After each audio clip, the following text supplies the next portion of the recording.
Podcasting is more than just talking. It's listening. BSing with Bob Schmidt.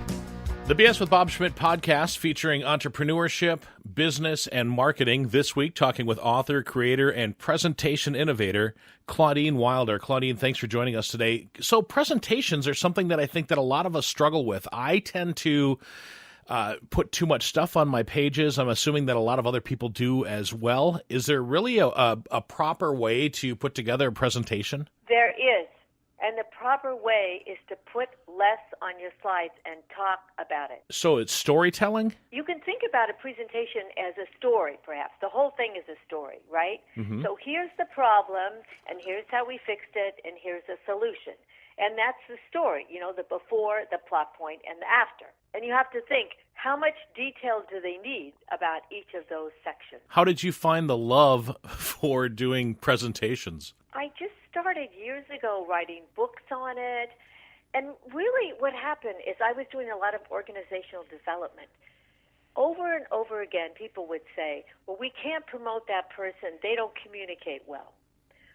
Oh, they can't go to talk to upper management. They're terrible at it. And I started to realize that's a real problem many, many people have. I have some good ideas about how they can fix it. That's how it started, actually. So it's basically something you thought you saw a problem and you decided to go ahead and work on fixing that? Right. So, you know, there are two sides to a presentation in my mind, like big sides.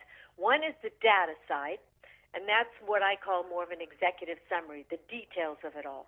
And that's for people who want, tell me this, and this.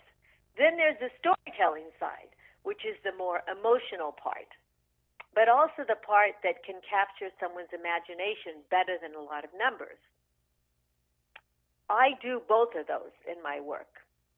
I make people do an executive summary, like here's the focus, here's the benefits, here's the next steps. But I also want them to put in a story that gives people a vision, a quote, a movie of what they're suggesting. Let me give you a quick example. How's that? That might be the best way. Perfect. A story has a before, let's say. So someone says to me, "What do you do with what's your work like?" And I say, "Let me tell you a story." So here's the before. I say, "I had someone come to me and he said, 'I'm just boring and my boss wants you to fix me.'" I said, "Well, boring how?" "I'm just boring," he said. She says, "You have to fix me." I asked him then, "Well, can I see your slides to see what they're like?" "No," he says, "she just says I'm boring." But I said, "Let me see your slides just in case." That's the before.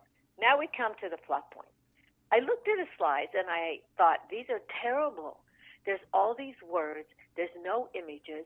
I know he's talking to the vendor. There's nothing about the vendors in this. Then I called him and I said, "Can I fix them? I know you're just boring, but let me just fix them." And he agreed. And I fixed them. He came to my office and he practiced. Now we have the after. About 2 weeks after he gave his talk, he called me and he said, "Guess what?" And I said, "What?" He said, "My boss says I'm not boring anymore." And I said, "Oh, did she notice your slides?" "No," he said, "but it was great." And then he said, "And the vendors asked me so many questions that I finally had to tell them I had to leave." Now, that's a story. There's a before, a plot point, and after. It's not a lot of things, but you see, it's just clearly stated. I didn't say a lot about before. That was enough. His boss said is boring. I didn't tell you how I fixed the slides and everything I did. And then after I just said, "Hey, I changed." Mm-hmm. And anybody can do that. I just graduated from college back in April with an associate's degree in sales and sales management, and I had a difficult time, even though I was a radio guy, getting up in front of a group and giving a presentation. So if somebody that speaks for a living has a hard time getting in front of a group, how does somebody that doesn't have any background in talking in front of people, how are they supposed to get better at giving a presentation if it scares the hell out of them? Well, there's a couple things. First, it scares them because they haven't rehearsed. The real issue, though, is they're not organized. I have introverts who come to my classes. You know, in business, there's a lot of introverts.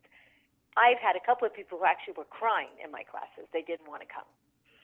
But what they first need is organization, in my mind. They need organization. When we make an executive summary, and it's so clear of what they have to do. Okay, here's what you say. Here's the present situation we have. Here's the problems with it. Here's the solutions and the resources. They organize everything. And when people are organized, they're less nervous because they're not wondering what they're going to say next. They see the headlines and they know what to say. But then they have to rehearse. And most people, they don't rehearse. Or they think they can wing it. The problem is people aren't taught to rehearse. When I have a class and people say to me, "Oh, I get nervous," and I offhandedly say, "Oh," I say, "how many times do you practice?" "Oh, I just think about it in my head." And I say, "Well, you should be nervous. Why are you going to get up in front of a room, let's say 20 people, 30 people, 200 people, I don't know, and think you can do it right the first time out loud?" So how many times legitimately should you go over it out loud before you give your presentation to a group? It depends. I know my subject, and when I used to do a lot of talks at Mass General Hospital, I would do them almost once a month. But every time before I went, even though they were kind of the same, I would do the whole thing out loud once, and it was so boring. But I was good then, I wasn't thinking about what was next, how to organize. That was one time. Most people, 1 or 2 times, depending on if it's high-level executives, what are the stakes, right? How much what's at stake? So, for example, years and years ago, like 10 years ago, I was offered to be a vendor of choice in a big company. And that's unusual because I'm a sole proprietor. But I got through the proposals, and I was asked to come and give a talk. There were 3 vendors who were chosen to come and give a talk. That talk, I practiced out loud 18 times, I remember. I was hysterically nervous because I thought, these are really high stakes. I'm up against 2 other companies. I don't know what they're like. When I got there, I nailed that talk. I mean, not that I did what I planned exactly, but because I knew it, I could move this direction, that direction. I engaged everybody. I walked out of there and I said, that was a total success. I've had 10 years of business with this company. 10 years of business. I got it. That's awesome. Well, you said something you hit it right on the head, though. You said it didn't go exactly as I planned. A lot of times that's where I get nervous. So I know that I sent you a copy of my presentation earlier, and the first 3 slides are just basically pictures. And yep. I think to myself, what if I forget to say this information, or what if I don't give that information in that slide? And that's what screws me up. Because the thing is, you don't know the point of that slide. You don't have on your slide the key point that then you can talk to. Oh, so have a picture and a word or 2? You need a heading. You need an informative heading. Oh, on okay. each slide. Like you have one that says "Tell your story." Right. But what does that mean? Tell your story to 1 million people. Is it about how many people hear your story? Tell your story to gain credibility. You need the words, or you might say, tell your story for visibility and credibility. Now you have 2 words you can talk about. Oh, so even though it's a map, I'm giving myself the in and the out of the map. Right, because otherwise it's not so helpful, especially for somebody who's nervous. Because then you look at that and you go, what's it about? For me, you need informative headings. Because you have to think about, what is this slide about? Why? Tell your story why. And if you don't really make those messages clear, it doesn't leave much with your audience, but you said a lot of words.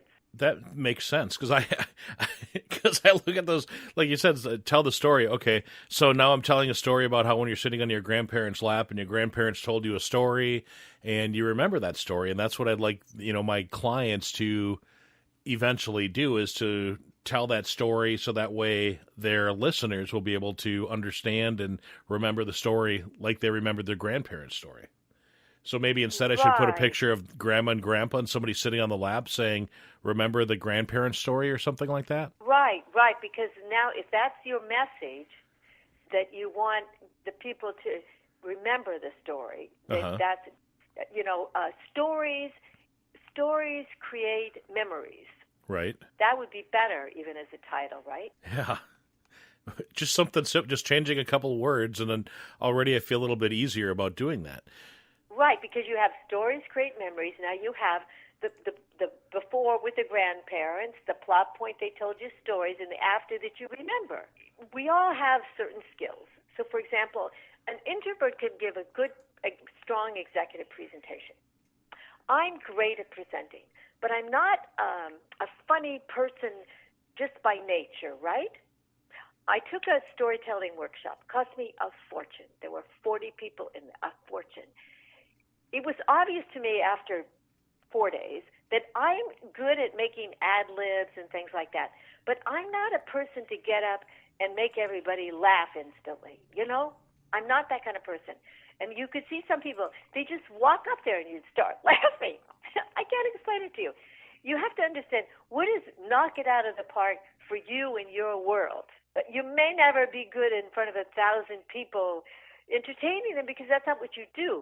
But you could be great at convincing doctors about a certain product because you're credible and trustworthy and you know how to give an executive summary and make your point.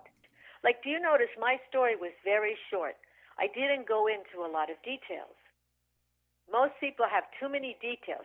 So you want to think you have the high-level details, and then maybe you have another slide that's less details. Mm-hmm. So, for example, online, if I put up a slide with 10 sentences on it to begin, that's the end of my talk. It's over already. Nobody's going to pay any attention after that. Like, this person's doing this to me, where if I put up an executive summary and said, here are the 3 points, here are the benefits, what I suggest, and here's the next steps, people go, oh, wow, they got to the point. I can listen a little longer. Is there a different way of doing a presentation online as opposed to doing it face-to-face? There's a different energy you have to have. There's several things I'd say you have to do. One is your voice. Since they don't see you, you have to have a very strong voice that pauses and that captures people's attention. The second is you have to, what I call, boss people around. For example, you have a slide that you're showing. You need to say, now look on the upper right and you'll see the numbers here. And on the next slide, if you look in the middle, you'll see the image that I believe is the most important one we show for the product. Because if you don't boss people around, they'll go multitask somewhere else. Well, back in the radio days, we used to call that being a boss jock. You tell somebody what to say or what reaction they should have, and it worked. I mean, people would do that, so it follows through the same when you're actually making a presentation across the country or across the world. Well, think about it. I'm sitting here, right, and I've got, you can't see me, and you're talking. I got a lot of things going on, looking at my emails, whatever. And you say, now, Claudyne, if you look over there, and I'll go look. Uh-huh. If you keep talking, well, da-da-da-da-da, and you never say, Claudyne, look here, or as you see this, or ask me a question, well, what do you think about that? You're not engaging me in any manner. So it's as important to get people engaged in an online presentation, or maybe even more so than somebody that's face-to-face. Right, because face-to-face they have to kind of behave. But online, if you just talk and you do ums and rights and go on and on, I'm not going to pay any attention. It's boring. And plus, it's not engaging. Right. If you keep saying, now, look here, do you think, are you surprised at the competition numbers? If you keep asking me questions, changing the pace somehow, I want to show you a half-a-minute video. Now, look at this. And you do all these things, you're engaging me. How do you engage with more than one person when you're not face-to-face or when you can't see if they're even, if their eyes are even open? That's why you have to engage with your voice, with pauses, with asking them questions, and with pointing to things. I like to think that after about a minute or two in your talk, you need to say, okay, I want to ask all of you a question. Are you surprised at what I'm suggesting that we do? And you wait. Now I'm telling you that our 15-minute conversation, I expect you to interact with it. How long should an effective presentation last? I think people overestimate people's ability to listen, quite honestly. All the business things I've listened to over the years, people go on for 40 minutes. It's ludicrous. You can't remember all that stuff. Like 20 minutes in my mind. And when I've worked with people in business, they come in and they have a 40-minute presentation. I had one guy had 50 slides. By the time we finished, he had 15, and it was 10 minutes. And it probably had a better closing ratio than his 50-slide presentation. Well, the funny thing, the wonderful thing about that was we worked on his before he came to class. And I didn't know what happened. And he said in class that he used to take the 50-minute version and talk to these executives to get them interested in his idea. And nobody ever, said much, right? But when he did the 10-minute version, people said, oh, here, go talk to so-and-so. And I really like this idea. They were willing to pass him on. People are overwhelmed, and they don't want to be overwhelmed with you, so give them less, and then they can say, oh, tell me more about it. Right. Well, right? It's like, it's just, think about our lives. There's too many things everywhere. And so why do we think somebody's going to give us total undivided attention, or that they even have it to give us, right? So do you have to learn how to think on the fly and edit on the fly when you're giving a presentation and know what to kind of bring out, what to kind of leave behind? If you have your executive summary to start, then you have your details about different points in the summary. And at that point, you might say, I'll leave out this slide. They don't need it. I'll put this in. They want the numbers. It depends what you want. So it's not, for me, it's more of a conversation. So let's say there's a performance presentation and there's an interactive presentation. Uh-huh. Performance is you get up, you do your spiel, and you sit down. And you say, okay, questions. Interactive is you get up, you talk a bit, and you say, any questions here, any comments, and you wait to see what people say, then you decide where to go next. So that's what you mean by when you say executive summary? An executive summary would be the one-slide summary that you would give about your talk when you start. So, for example, I was looking at yours, and I was thinking, okay, the question you have in your short presentation is how to tell your story to the world, a podcast or a microcast. Mm-hmm. And then you say, then your first point is podcasts. This is how long it is, and this is what people listen to. Here's the benefits. Microcasts. This is a smaller version, and here are the benefits. That's your first slide. It sounds so simple. It's simple if you follow the process. Right. It's complicated, time-consuming, and frustrating if you don't. Now, I know that when we were kind of talking to each other back and forth on LinkedIn, you had mentioned that you've got something that nobody else has, a way for people to actually get better at doing presentations. Yes. So in my Get to the Message workshop for years, I would have people send out a Word document to their colleagues and their boss.